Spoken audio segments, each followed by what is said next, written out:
A você que está chegando agora, boa noite, bem-vindo aqui ao nosso programa Além da Notícia. O tema de hoje é Reforma da Previdência. Quer saber mais, quer entender melhor? E a gente aqui faz questão de esclarecer as muitas vozes que existem por aí, contrárias e a favor. Estamos tocando aqui na realidade e recebendo com muito prazer Narlon Gutierre Nogueira, secretário adjunto de Previdência.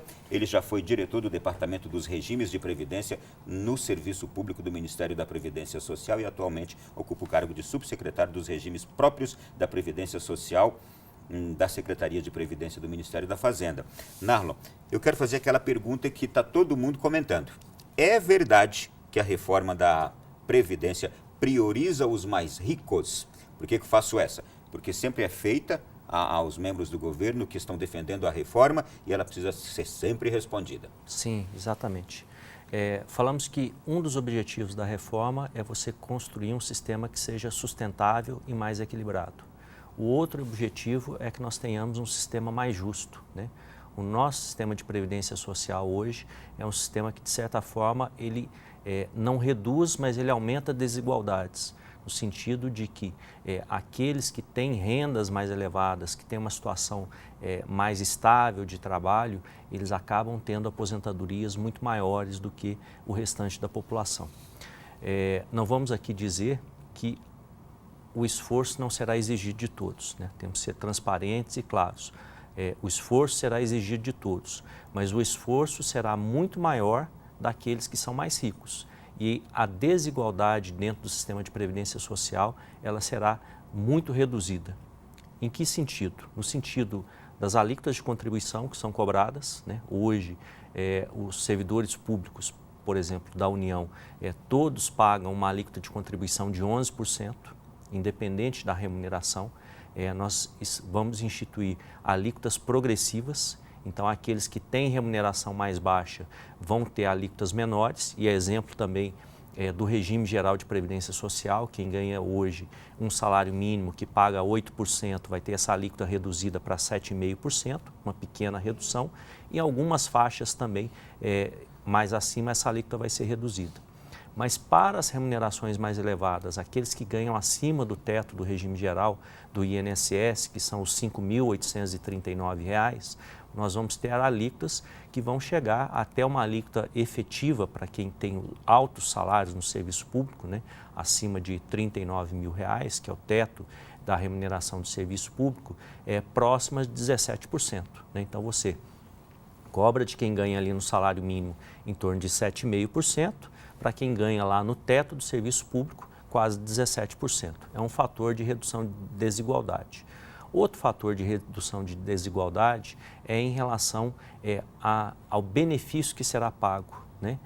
Nós temos hoje, ainda nos regimes próprios de previdência, de parte dos estados e dos municípios, não houve a instituição do regime de previdência complementar. Então, permite que servidores que estão ingressando hoje ainda possam se aposentar pela remuneração total que eles recebem em atividade, né? 10 mil, 15 mil, 20 mil reais, o valor que seja. No Brasil, quais são as classes que podem se aposentar com aquilo que ganham normalmente todos os meses? Os servidores públicos. Servidores, né? públicos. Os servidores públicos que ingressaram até 2003 são aqueles que se aposentam com aquilo que nós chamamos de integralidade, o valor da última remuneração, né? Aqueles que ingressaram entre 2003 e 2013 recebem pela média, mas essa média ainda pode chegar muito perto da remuneração deles, mesmo acima desse valor máximo que se paga no INSS para um trabalhador do setor privado. Só para a nossa população entender, e estes servidores que têm esta aposentadoria quase que integral, que representam quanto hoje do gasto da Previdência? Hoje, do déficit que eu mencionei, que no ano passado foi de 264 bilhões de reais, apenas na União, né, esse déficit dos servidores públicos foi de 51 bilhões de reais. E eles são quantos hoje? Aposentados são cerca de 800 mil, aposentados e pensionistas cerca de 800 mil, enquanto no regime geral eu tenho 30 milhões de benefícios, em torno de 30 milhões de benefícios.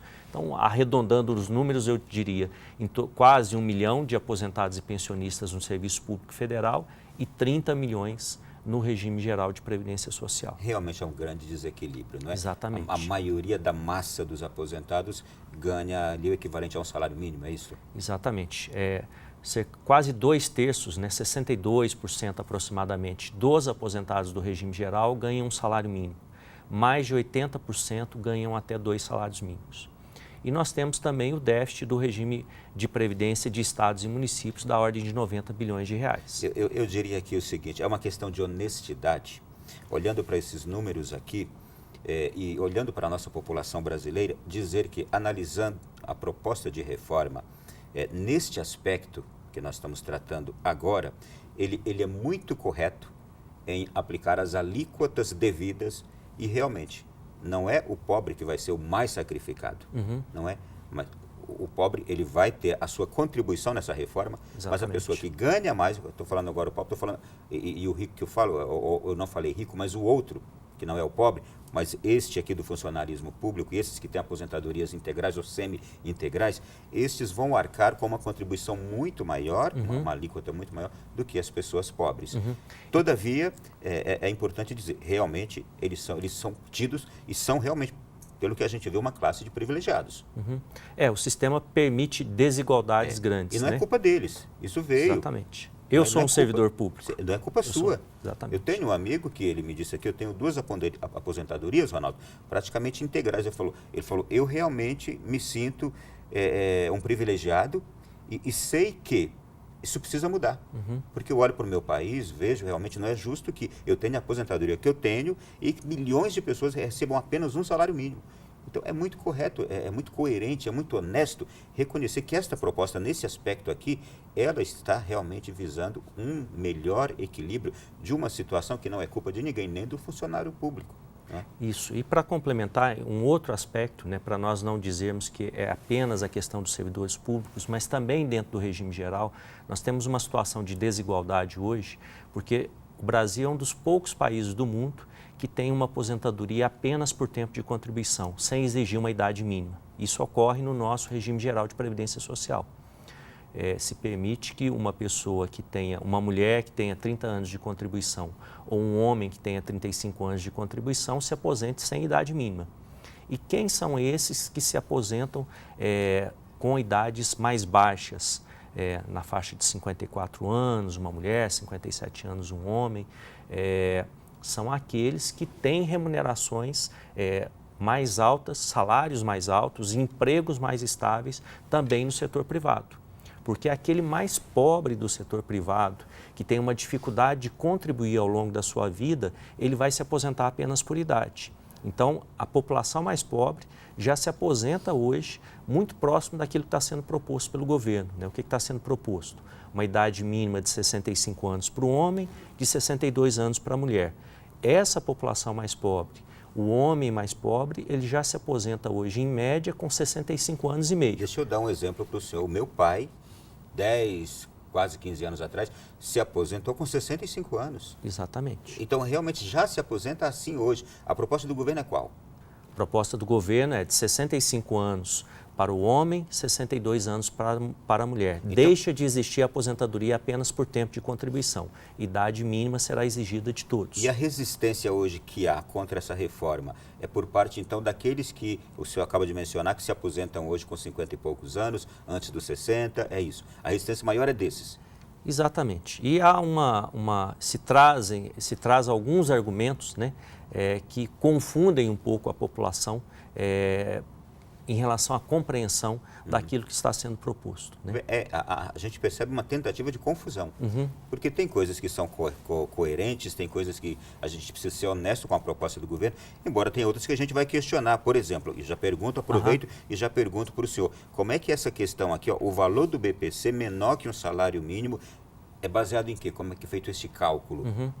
Bom, benefício de prestação continuada, as pessoas costumam chamar de aposentadoria, mas não é propriamente uma aposentadoria, né? É um valor que é pago para aquela pessoa que não teve condições de contribuir o tempo mínimo para a Previdência Social. Quem são essas pessoas? Tem o idoso, aos 65 anos de idade, que não atingiu os 15 anos de contribuição, e que tenha renda per capita familiar inferior a 1/4 do salário mínimo, né? Então, pessoas com renda bem baixa. E também a pessoa com deficiência, independente de idade, que também pertença a uma família com essa renda per capita bem baixa, abaixo de 1/4 do salário mínimo, né? Hoje, então, esse idoso com 65 anos de idade, com renda per capita inferior a 1/4 do salário mínimo familiar, ele tem acesso ao benefício de prestação continuada, o benefício da assistência social, não é previdência, é assistência social, no valor de um salário mínimo.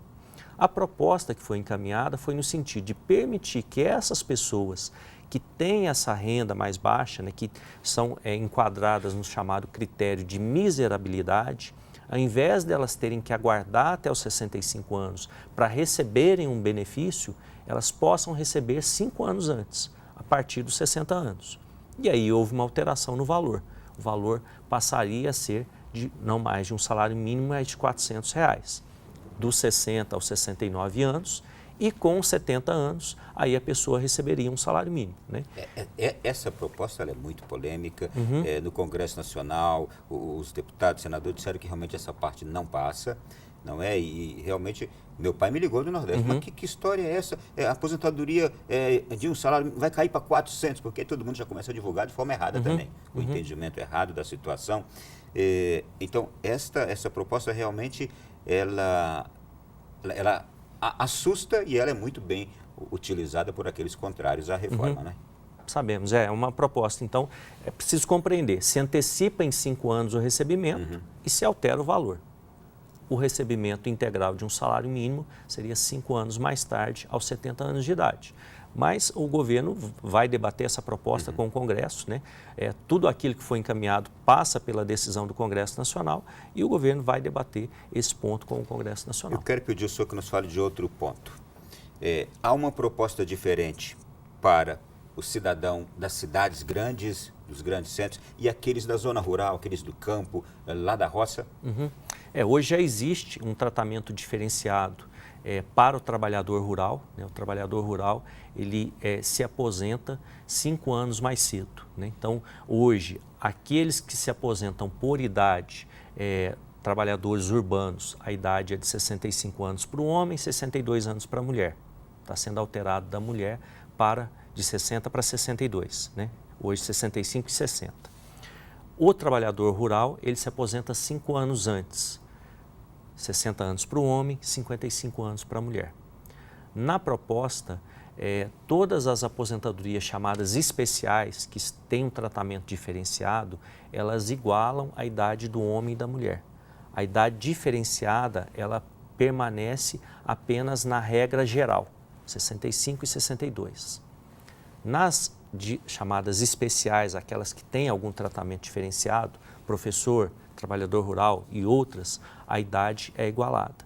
Então, para o trabalhador rural, a alteração seria essa. A mulher trabalhadora rural não se aposentaria mais aos 55 anos, mas sim aos 60 anos. E se institui também um critério de uma contribuição mínima anual para o grupo familiar, no valor de R$ 600 para o grupo familiar.